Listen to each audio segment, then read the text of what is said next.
Good morning. Just let it go. When facing the new year, we need to let go of yesterday so your hands will be open for a new blessing. It is extremely hard to let go of something we think is valuable to our way of life, especially if it comes between you and God. God must reign supreme in our hearts and over our lives.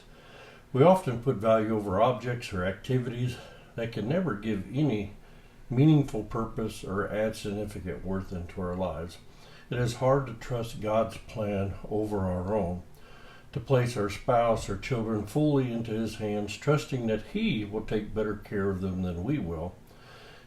God wants to open the windows of blessings upon you, but He cannot if everything in your life is not placed fully into His hands. It's easier to read such words as "not my will, but your will be done," yet for us to apply it personally is really tough to do. Genesis 22, 9-12 says, Then he came to the place of which God had told him, and Abraham built an altar there and placed the wood in order, and he bound Isaac his son and laid him on the altar upon the wood. And Abraham stretched out his hand and took the knife to slay his son. But the angel of the Lord called to him from heaven and said, Abraham, Abraham. So he said, Here I am. And he said, Do not lay your hand on the lad, or do anything to him, for now I know that you fear God, since you have not withheld your son, your only son, from me. See, what we refuse to let go of will obscure your view of understanding God's truth and the voice of God in your life. Whatever object of your love that you do not surrender to God will always be the very thing that comes between you and God. When you pray to God, the ceiling will be like brass, and in keeping God from hearing your prayers.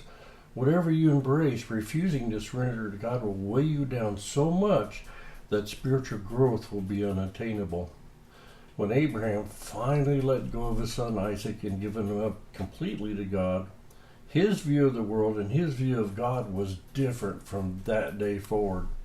His eternal perspective overlooked the troubles and cares of this life and looked unto God, as God reigned supreme over his heart. What Abraham surrendered that day to God brought his relationship with God near and dear to his beating heart. And that's what happens with us when we just give up everything in this life. See, I always look at it as God created you, so therefore He knows what will bring worth, meaning, and value, and joy, and peace, and love into your life. He knows it, and He knows better than we do, since He reigns supreme. And we just have to let go of our preconceived notions and say, God, I trust you with my life. And when you place yourself fully into God's hands, then God is able to lead you to a meaningful and purposeful living your life for God. And He'll bring the things that you seek for the most, because we're fallen creatures and there's no way we're going to know what actually will bring value in our life. Only God knows that. And to trust in His plan, His word, and so that we could hear His voice, and He'll open up the windows of heaven and pour out so much blessings upon us, we'll not have room enough to receive them. But the whole idea is letting it go and giving it everything into God's hands. So, the favor of God turns a blind eye and blessing you abundantly. You just have to let it go. Just let it go and surrender everything into God's hands.